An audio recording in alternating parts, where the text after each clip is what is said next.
see what the Word of God says. Are you at all ready for the Word of God this morning? Come on, yeah, that sounds better, man. Yes, like it. You're not clapping for a person, you're clapping for the Most High God. If I was you, I would be standing on my chair. Probably, no, I won't stand on those chairs. I have actually broken one of them. And I've cracked a couple. I know that because when I step on it, it goes, then I know, Okay. You're welcome to turn your Bibles with me to the book of Proverbs. I'm going to read 2 verses from chapter 3. By the way, can we do this quickly? Can you hold your Bible? If you're using your YouVersion, hold your cell phone up. If you're having your Bible with you, just hold your Bible up quickly. You can page now. Just hold your Bible up quickly. Come, everybody help me. Everybody help me. Say loud with me, this is my Bible. We can do better than that. This is my Bible. I am what it says I am. I can do what it says I can do. I'm going to learn how to be and what it says I can be. Amen. Today, I will learn more of the Word of God. The indestructible, the never-ending, the living Word of God.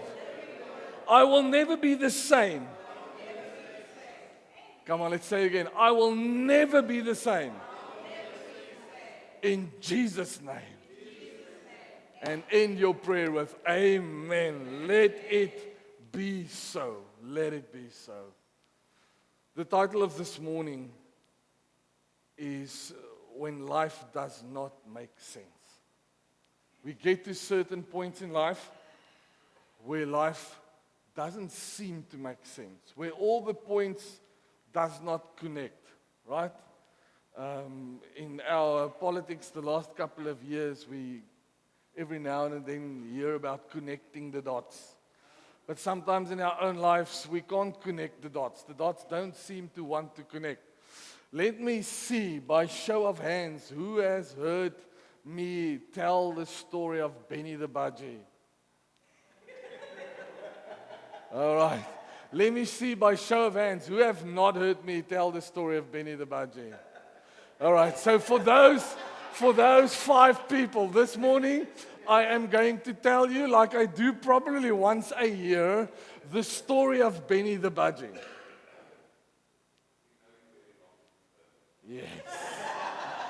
I think Willem and Janet have probably heard it 8 or 9 times. The first time I told them about Benny the Budgie, I think his name was Bertie, and I think it was in 2013. So Bertie has since died and is now Benny, because Budgies doesn't have a very long lifespan. Let me tell you about Benny the Budgie this morning. Can I do that? Benny was a budgie, friendly budgie. He sat in his cage and he made his budgie noises. He flapped his little budgie wings. But like a normal budgie, Benny tended to make a mess of his little cage. That's how budgies does. And if you never had one, you won't know. But if you've all had one, you will know. And Benny's owner one day decided, I'm going to clean his cage, but I'm not going to take the long route. I'm going to take a shortcut. Benny will be okay if I take the vacuum. And I just quickly use the vacuum and I vacuum inside his little cage. So he does that. Everything starts well. Switches on the vacuum, opens the little gate, vacuums the inside of the cage. And as life does, his phone rings while he's vacuuming the cage. And he turns to his pocket, he takes out his mobile phone, he answers his phone, still vacuuming, when all of a sudden he just hears, boom. And when he looks up, Benny, the budgie, is no more. He's gone. He is not in his cage any longer. So his owner gets a fright, switches off the vacuum, opens up the vacuum, in the dust bag, finds little Benny. Thank heavens Benny's alive. Full of dust, but alive. So his owner, not really being that clever, sticks his hand into the dust bag, grabs little Benny, runs to the tap, opens up water, cold water, and shoves little Benny underneath the water. So at least Benny is clean now. No more dust. And he puts Benny back into his cage. Benny doesn't look the same. Benny doesn't chirp anymore. Benny just sits there in a corner, probably with PTSD or some sort of trauma, because life happened to him, to Benny. And sometimes we go through seasons in our lives where we feel like that little budgie, where we feel messed around with, where stuff happens in our life we haven't asked for, we haven't prayed for. In actual fact, we have done the opposite. And yet, we find ourselves in a place where life doesn't make sense. So this morning, I want to speak into your heart. How then do we trust God? How do we trust the Creator of everything, of all, when we get to those points where life does not make sense? When life is overwhelming, when life is confusing. How do we trust the Word of God that says all things work together when it seems like nothing is working at all? Never mind together. And we can say a lot about this, and we can say a lot about this message. And it will be the first time that I'm going to preach this message differently. Because I'm going to speak on the how this morning. Because the times that I've gone through Benny moments, my biggest question was, Lord, how do I do this? Sometimes, Lord, how do I survive this? How? So let's read together. Is that okay? From the book of Proverbs, Proverbs chapter 3, verse 5 and 6. Trust in the Lord with all of your heart, and lean not on your own understanding. We live in a world of understanding, don't we? Come on. I listened to a person speak during the week, whom is a teacher. The person is a teacher. And he said his biggest struggle with his students, high school aged students, is to get them to critically think. Because their response is, why do I need to know anything if the answer is right here, it's at my fingertips? If I want to know something, if you're old like me, you will Google it. If you're young, like some people here, you will ask Chat or Grok or Skop of I don't know who, but you ask someone another robot figure.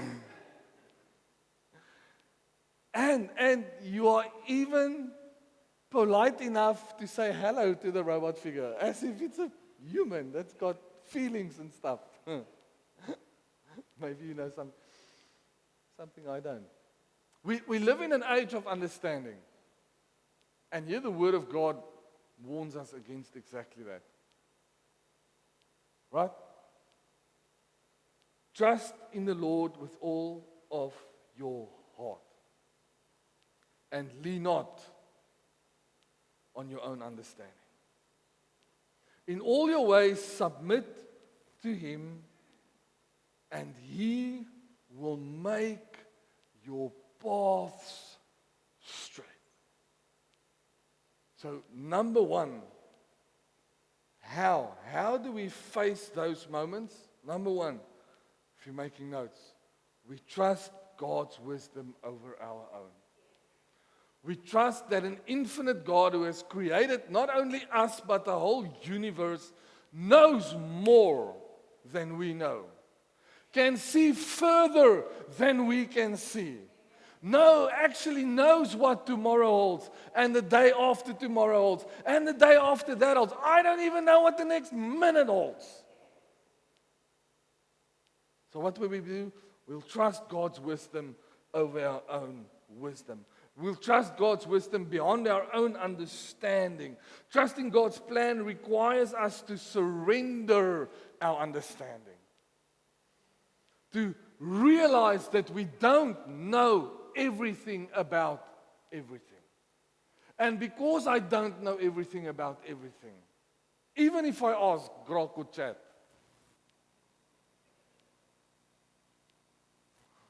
I don't think there's really a scope.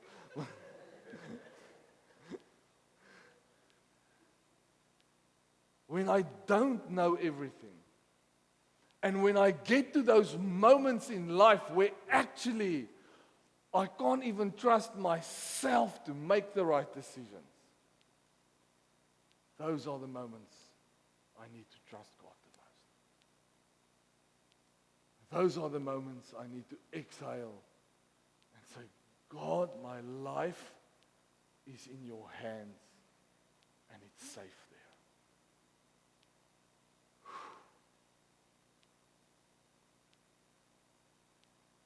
You see, we live in an age where there's only two kinds of people.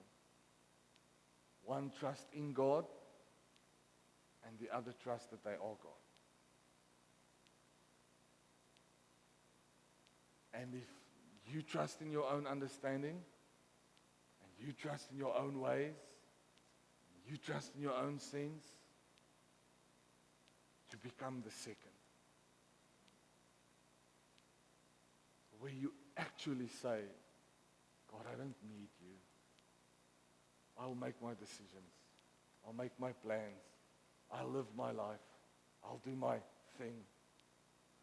So, trusting God above your understanding takes two things. It takes submission and obedience. Two words we don't very much like. Two words we don't hear a lot of. It is not common theology. It is not nice theology. Knowing that we need to submit under the God of creation and we need to be obedient. But Lord, how am I going to be obedient? Speak to me. He speaks every day. The question is, do we listen every day? Or do we take this book? It's just another book. Man, and I can keep you busy for 3 hours on the technical aspects of this book. More than 3 hours. I can tell you how this book is written over a period of almost 2,000 years by more than 100 different authors and still carry the same message. this is not just a book. I could tell you that there's over 1 million cross-references in this book that references out. There's no other book that has ever been written that you can say that about. I could become a little bit spiritual, and I could tell you that this book is as relevant today as it was in the 2,000 years that it was written in. Oh, how about do we know that it's authentic? I can tell you that even today, archaeologists still find parts of original manuscripts of this book. Still today. Oh, but how do we know that it's not been changed? And some manuscript says this and others says a little bit of that. Easy. There's a lot more that aligns than there is that doesn't align.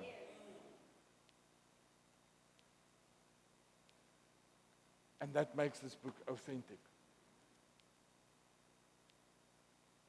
Trust in the Lord with all your heart. Listen to His voice. Submit to God's way. Let His promises guide you. You see, what Proverbs 3 does here is it challenges us to put our faith into action. Right? It's easy to say one thing, but it challenges us to put our faith into action. It challenges us to actively trust, even when circumstances are hard.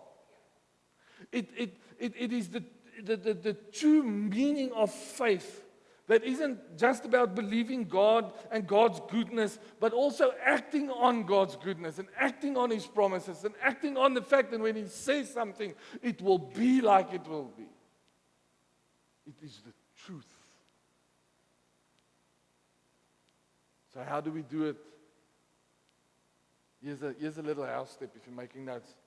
Reflect on the areas in your life where you might be leaning on your own understanding. Let me give you a hint on how that works. The areas of your life that you want to control the most are the areas of your life that you trust God the least.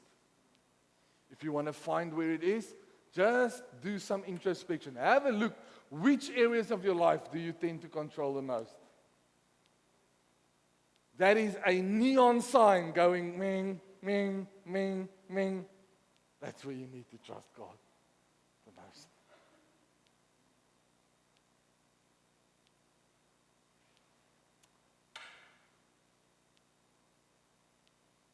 Number 2, if you're making notes.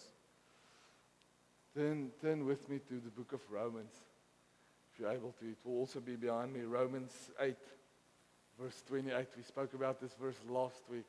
We're going to delve some more into this verse this week. Is that okay? Yes. Yeah. So number 2, if we trust, then we need to have a solid assurance that we know that in all things, God works for the good. Everybody say good. God works for the good of those who love Him, those who have been called according to His purpose. So number 2, God works all things together for the good. You see, God is good in all of us. In all of our things, in all of our lives. God is sovereign and is able to bring good out of every situation. I might not understand the situation, but I can trust God that He will bring good out of the situation. Hello.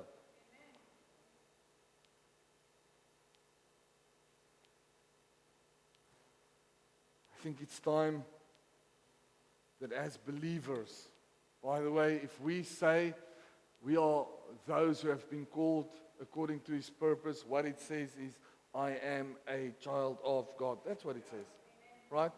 You don't have to go and find some specific purpose somewhere. Being a child of God gives you purpose.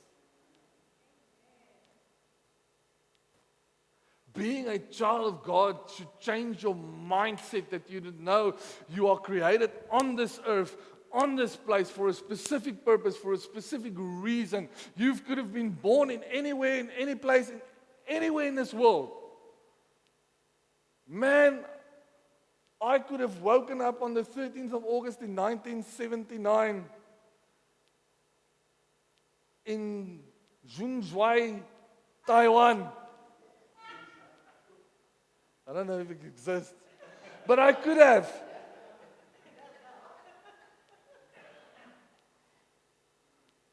I could have, but I didn't. I breathed my first breath of air in Bethlehem in Vrystaat.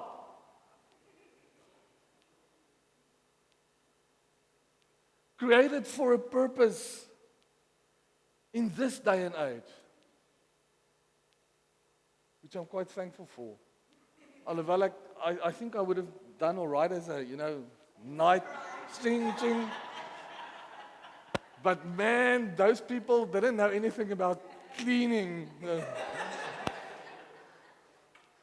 I read the other day that, we see these fancy pictures when we see Game of Thrones and we see all of these, but man, those people were dirty and hectic, and no wonder the average age that you got to was like 39. Life expectancy, everything was dirty. I could tell you stories, but I can't tell it from here. Hey, God created you for a purpose and a plan for this life and this place. You are no accident. God is sovereign, man. And I think it's time that we as the children of God should see the bigger picture. That we are only a small piece of a puzzle that we need to fit in. And if we take up our purpose and take our little piece of our puzzle and fit into God's whole, then we would see amazing things. I would even want to go as far as say then we would do amazing things.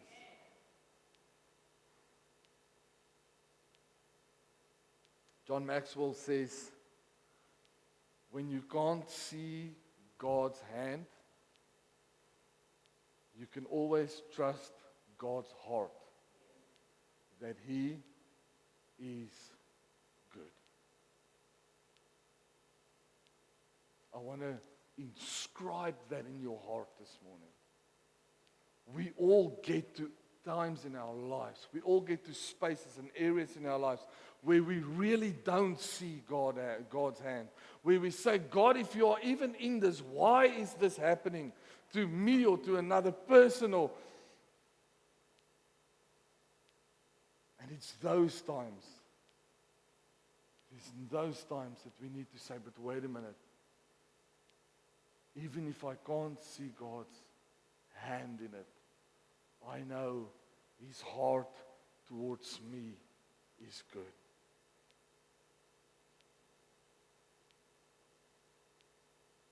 So when life feels chaotic, this is how we do it. When life feels chaotic, go and meditate on Romans 8:28. Write it down, put it on your mirror or on your fridge. I know, there where you go a lot. And meditate on it. When the enemy tells you you're worth nothing, when the enemy tells you your life doesn't make sense, and when the enemy tells you your life is up to no good, you are just a piece of, then he'd say, whoa, shh. My Bible says, I know that in all things God works for the good.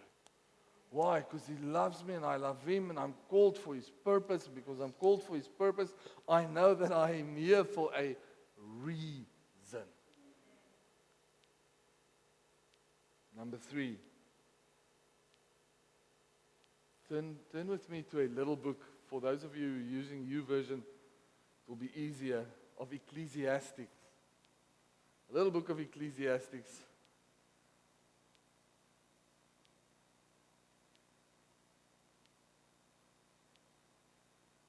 If you don't immediately find it, have a look. It will be on behind me as well. I need to tell someone in this house, God's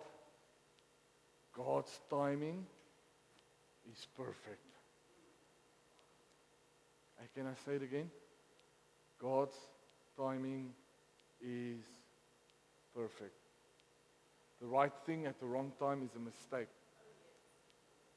But God's timing is perfect.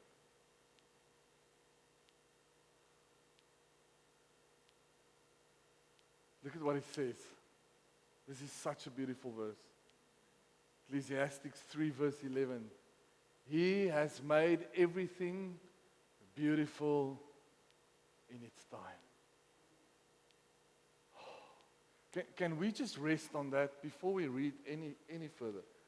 Can we just rest on that? Can we say, I am part of everything? So He made me beautiful and perfect in His time. In His time I will bloom. Right? I might not see it now. Come on. I might be in the dark now because I'm planted. And when you're planted, you are planted in the ground. And there's nothing in the ground but dirt. And you have to die there. But there's a time that's coming that you start to grow out of it. And some people don't want to grow. They just want to bloom without roots. And you can't bloom without roots. So you got to trust the process. Can I speak to somebody here? And when you trust the process and you are down there in the ground, in the earth, where it's darker, where nothing happens, and where it's stinky, and where you feel you want to pull out your hair because tomorrow's not going anywhere, and you feel frustrated and you feel irritated and you don't know what to do. It's in that process that you start to grow. And there's a time that comes where you will push through the ground. And there's a time that will come that you will grow strong because you have strong roots. And because you have strong roots, you will grow a strong little plant, and you will grow up and you'll grow up. And there's a time after that that you're going to bloom. And that ain't even the best part of it. There's a time after that, after you've bloomed. Because you need to bloom in order to do what? To bear fruit. Woo. Psalm 1 says, and you will be like a tree planted by the waters. What happens to a tree? It provides shade to someone else. How do you know when God's plan is becoming into fulfillment? It's very practical and very easy. There's other people sitting in your shade. There's other people eating from your fruit. And if you're not there yet, it's fine. It's okay. You're still in the process. But don't push the process. If you push the process, it will be about you and not about what needs to happen in your life. And you will try in your own strength to give birth prematurely to something that God has planned. And it will fail. And you know what's going to happen? The enemy's going to tell you, Senor, I told you so. Trust the process. Trust that He makes everything beautiful in its time. In actual fact, He makes it so beautiful. Listen to the next sentence. So beautiful that He has set eternity in the human heart.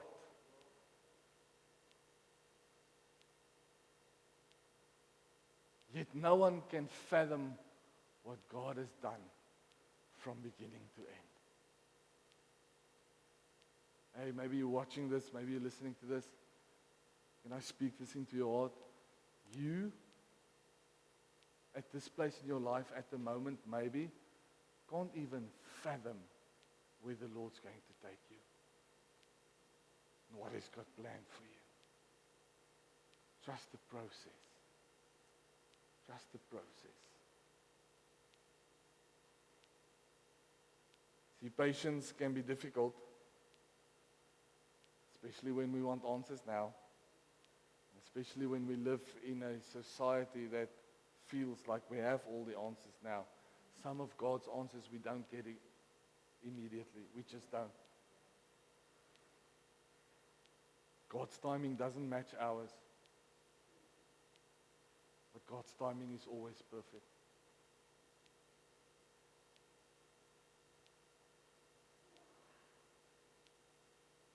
When I was a teenager, we were in the church. I don't know if the pastor's still alive. Who was at the head of that church? Pieter van der Westhuizen, eh? Ja. Pastor Pieter van der Westhuizen. And you know, pastors got their sayings. One of his sayings was, we are not the chosen frozen. It's not us four and no more, It was one of Pastor Peter's sayings. But he also had a beautiful saying. Where he said, God is mighty slow, but never late. Mighty slow, but never late. So maybe the children of God should just understand that we have to learn how to practice patience. It's not something we're born with. In actual fact, how do I know we're not born with it? Because it's one of the fruit of the Spirit. Long suffering. Why would I want to? Oh, no. One of the fruit of the Spirit. With self-control, with love, with joy, with peace, is long-suffering. Long-suffering. Trusting the process of God's perfection. And that's what makes it so awesome, because as I'm standing in front of you today, I'm not standing in front of you as a perfect person. In actual fact,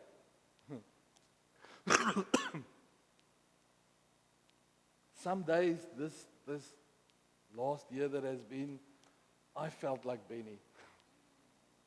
It was one of those years for me and my wife. So as I'm preaching this to you, I'm preaching it to me this morning.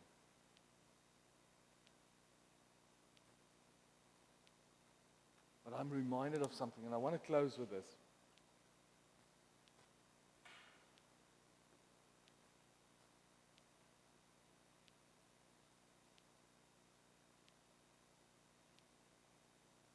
Biblical scholars they differ of opinion on the book of Job.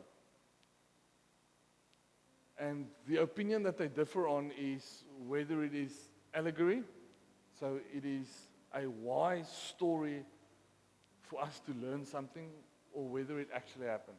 I don't particularly care whether if you take it up literally or whether you take it figuratively. I really don't particularly care. But what I know from the book of Job is this. Job wasn't an evil man.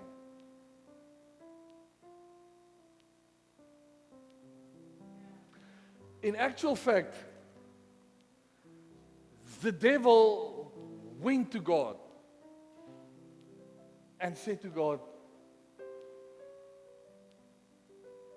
can I go around and see if there's anyone? God said, okay. The devil came back and he said, there's this guy, he lives, I don't know, there by Boom 5, Plaas 14. He lives there, and man, you've blessed this guy. I'm just making it, this is the unique version, right? He said, man, you've blessed this guy. You've given him children, beautiful family, more riches than he can ever know. And because of that, he's such a righteous man. And the devil made a wager and he said, I bet you when I take all of that away,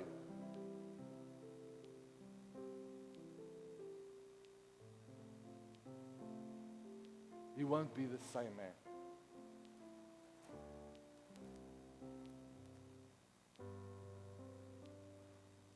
God said, okay, go ahead. You may just not take his life. We know the story. And there's such a beautiful lesson in the story of Job. And the lesson that is most precious to me in the book of Job isn't that God restored everything in the end. It's that Job trusted God even when nothing made sense.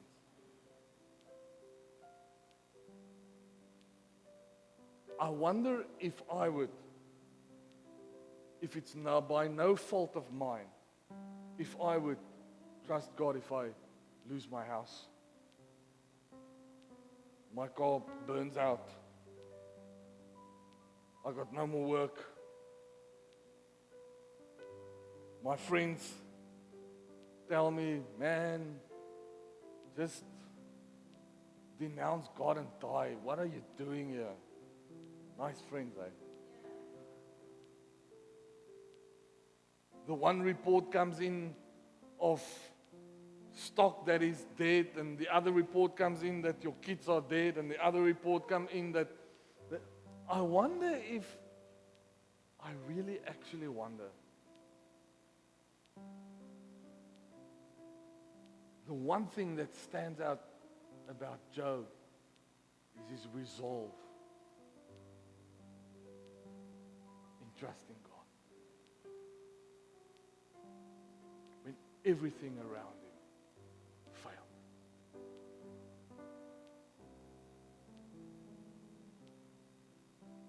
We live in a society and we live in a place where there's a theology that everything must just keep on going well. It's like an old Toyota advert, right? Alles loop reg, altyd reg Toyota.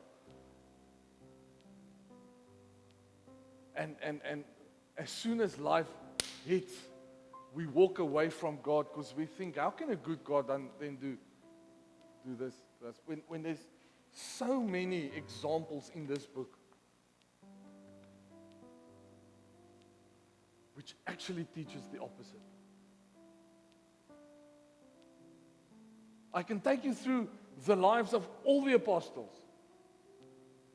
Not one of them, for their faith, got riches and fame. Not one of them. In actual fact, their lives were horrible.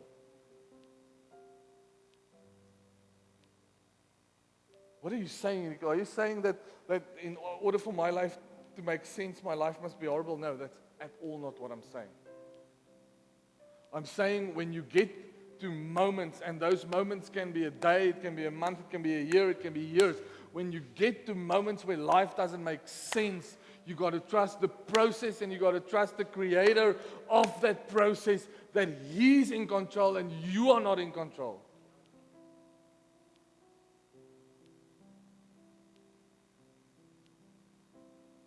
En if I really want to be, en ek gaan dit nou in Afrikaans, as ek nou regtig soetsappig wil wees.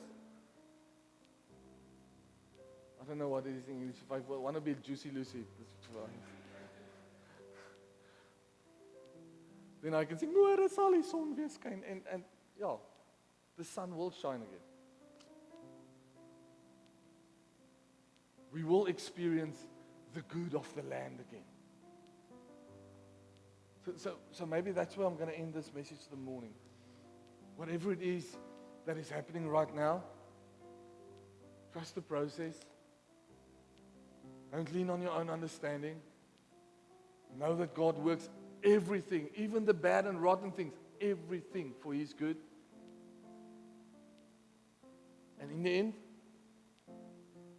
end, you will see again the goodness of God. Because yes, even to me, it's not the best part of the story. It is an amazing part of the story of Job. God restored him. After he was tested, after he was tried, God restored him. In actual fact, I want to read this. I didn't plan this. It's not going to be on the board. I read it to the team at the back. And when I read it, I went to myself like, wow, like, the Lord actually, because I just opened my Bible on this and I experienced in my spirit, the Lord said, I want you to read this chapter to the team. So I did. I'm not going to read the whole chapter again. But go and read Psalm 66. I want to read you a couple of verses again.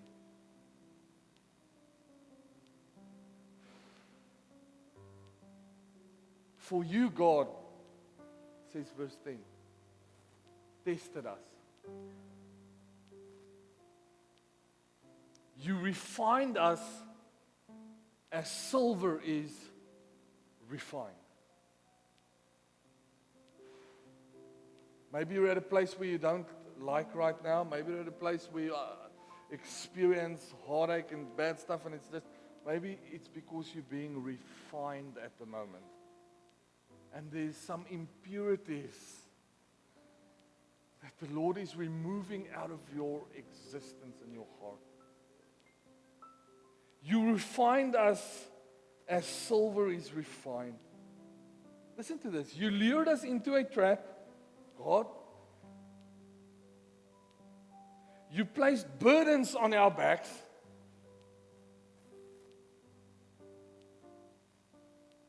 Does it sound familiar to anybody in this house? You let men ride over our heads. We went through fire and through water. But you brought us out to abundance.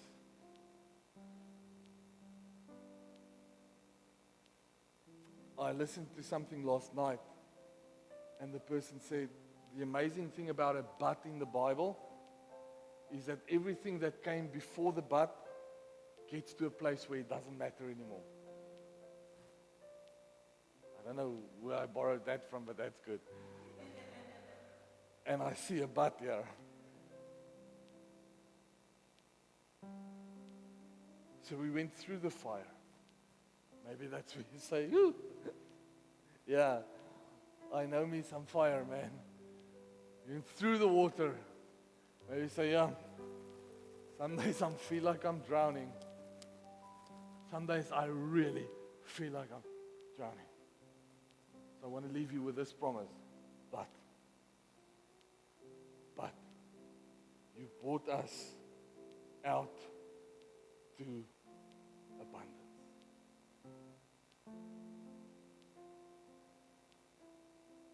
You brought us out to abundance.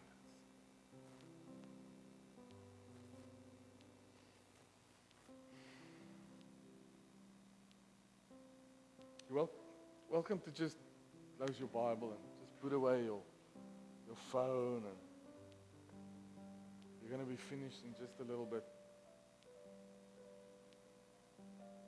I don't know what your journey looks like at the moment. I know what mine looks like. I know yours. I know some people's because you've shared it with me. It's amazing. Thank you.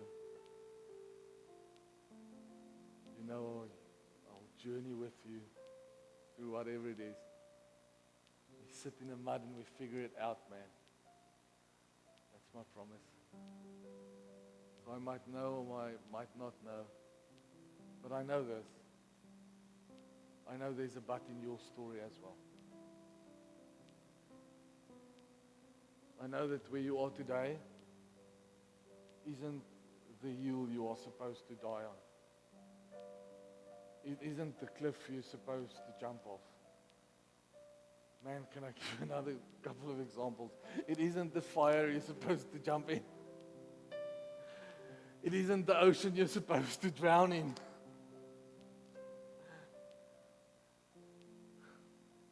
Whatever it is, there's a but in your story.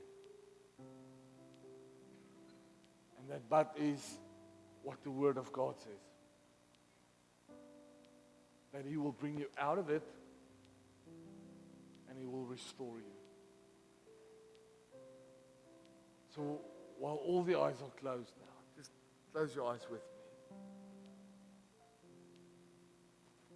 I know we're all walking different journeys and different roads.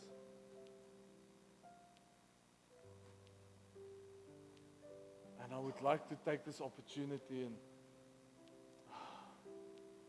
if I may just pray for you, and I'm not going to call you to the front. I just want to know who am I praying for. So if you're saying, Yannicki, you spoke to me this morning, please pray for me. Just raise your hand. Once you've raised your hand, you can put it down again. Thank you. I see those things. Thank you. Thank you. Thank you. Thank you. I'm going to trust our God, our Creator, with you. And you actually might not like the prayer I'm going to pray. But I'm going to trust the Lord our God, our Creator, our great King, our Heavenly Father, to sustain you through the process until His time. Until the time comes where the testing is over. Until the time comes when the deliverance is there. I'm going to trust with you that in that period that you will not fail. I'm going to trust that in that period, the enemy won't come and destroy and distract you from the journey that you're on. I'm going to trust the Lord in the same prayer that Jesus prayed with Peter before he went to the cross, that the enemy won't take you out before it's your time, before it is time that you stand up because of His promise and becomes what His word says you are to be, a tree planted by the waters. That's going to be my prayer. Whatever that process is, that you won't auto-eject, that you won't turn and run, but that like David in Psalm 91, you will say, with my God. That you will say, like in Psalms 91, with my God. You know what? 1,000 might fall on my left-hand side, 10,000 might fall on my right-hand side. The enemy might come on my left-hand side, my car might stop working on my right-hand side. My wallet might be empty on my left-hand side. People might say things against me on my right-hand side and skinner about me and tell awful things. But with my God, that's going to be my prayer. But with my God, I will jump over a wall. I will fight 1,000 and 10,000. Oh, Father, Daddy, Daddy, Heavenly King of creation, I pray that you will just speak to every heart and mind that is watching this, that is listening to this, that is in this room this morning. And at the right time, you will let us bloom. And until such time, you will keep us safe. And you will build into us. And you will develop us. And we will trust the process. And we will trust our God. And we will see, and that is what I prophesy over every heart, we will see that God is good. we will not only speak by faith that He is good, but we will speak by experience that God is good. And that everything in our life worked for the good. Because we loved you, you love us, and we are called to your purpose. That is my prayer to every hand that was lifted, to every person on camera that said they need prayer, to every person that might have been listening to this that needed to hear that prayer this morning. In Jesus' mighty name. Amen.